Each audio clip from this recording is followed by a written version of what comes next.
Gentlemen, we have called you together to inform you that we are going to overthrow the United States government. Do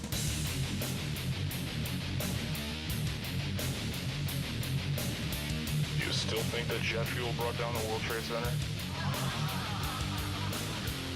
Does anybody else see a problem here? If the government has nothing to hide, why are they so afraid to answer a few questions?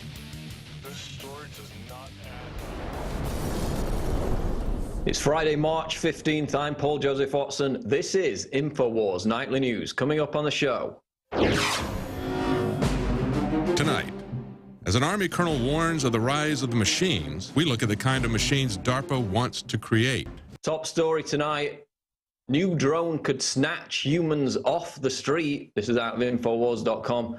A new flying drone developed by researchers at the University of Pennsylvania could one day be used to snatch humans off the street. Justin Thomas and his colleagues at the GRASP lab have produced an avian-inspired claw drone that mimics the way an eagle uses its talons to grab a fish out of the ocean.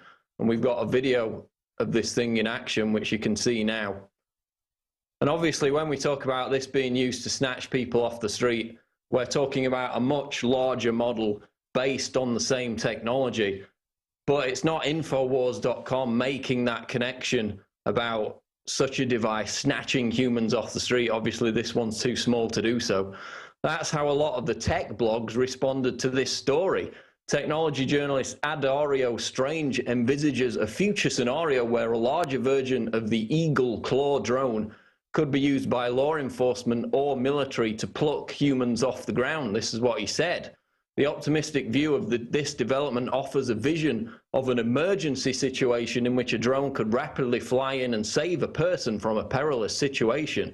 But it's also fairly easy to imagine law enforcement and military using this development to grab human targets in coming years, writes Strange, reporting for Device.com.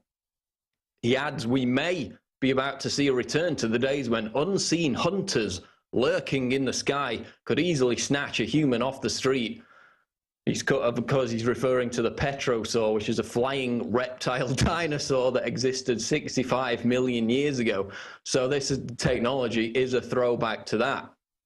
There's also simultaneous research, as documented in this article, taking place at Drexel University, which is centered around creating a flight stability software program for drones with arms that would enable UAVs to carry a weighty object without them falling out of the air. And the eventual purpose of that would be to, quote, interact with people or the environment. So it's all based around physically snatching people off the street, although that's still a long way off, according to the researcher involved in that project, Christopher Corpella. So they're developing drones that swoop down like a bald eagle does and snatch stationary objects off the street. And if you doubt that drone and robot technology is all being driven towards the purpose of apprehending and neutralizing suspects, whoever those suspects may be, and eventually killing them, then listen to this next story, also out of Infowars.com. This is a story I wrote last night. U.S. Army Colonel issues warning about remorseless killer robots. Award-winning military writer and former intelligence officer Colonel Douglas Pryor has penned an essay warning of the threat posed by remorseless killer robots that will be used to stalk and slaughter human targets in the near future.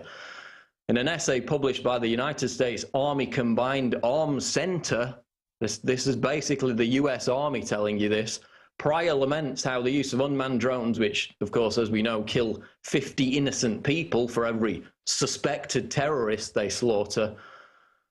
He writes about how they're perpetuating the wars, endangering America's global reputation. He then makes the warning that this is all leading towards the kind of nightmare dictatorial technocracy depicted in the Terminator movies, the rise of the machines. Quote, it seems heartbreakingly obvious that future generations will someday look back upon the last decade as the start of the rise of the machines, writes Pryor, adding that the US government is developing robots so advanced they make today's predators and reapers look positively impotent and antique. These killer robots, though, will share one thing in common with their primitive progenitors. With remorseless purpose, they will stalk and kill any human deemed a legitimate target by their controllers and programmers.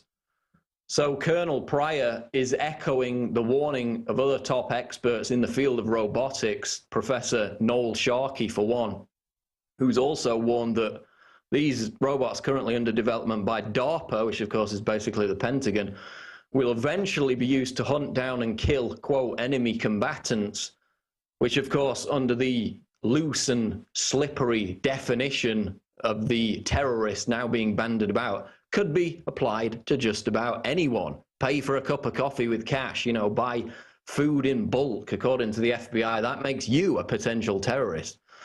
And it's a similar sentiment put out last year by Human Rights Watch. They said that if these robot armies currently under development are let loose on the battlefield, then war crimes will inevitably occur because the cyborgs have no emotional capacity. They're basically killing machines. And of course, if you've read the writings of futurists like Bill Joy and Ray Kurzweil, then the rise of the machines for humanity means we basically become a second-class species.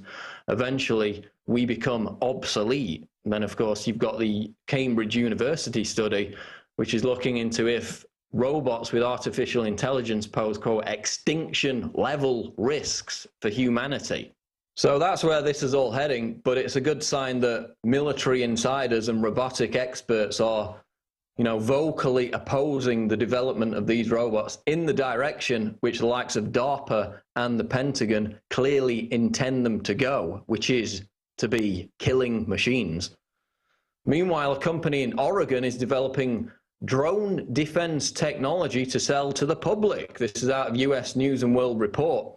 Do you want to keep drones out of your backyard? An Oregon company says it has developed and will soon start selling technology that disables unmanned aircraft. The company, called Domestic Drone Countermeasures, was founded in late February because some of its engineers see unmanned aerial vehicles, which are already being flown by law enforcement in some areas and could see wider commercial integration by 2015, as unwanted eyes in the sky. So this company has developed boxes which jam the surveillance capabilities of these drones, which are now being used by police departments across the country, of course, with massive Department of Homeland Security funding. And they say that within a relatively short period of time, they're going to be affordable for residential use. And of course, we've heard it said that the first person to shoot down a surveillance drone will be an American hero. This technology promises to neutralize the surveillance capabilities of those very same spy drones. But now the FAA is cracking down on photography drones being used by private citizens, while simultaneously giving the green light to police departments and government agencies for them to use the unmanned aerial vehicles for surveillance purposes.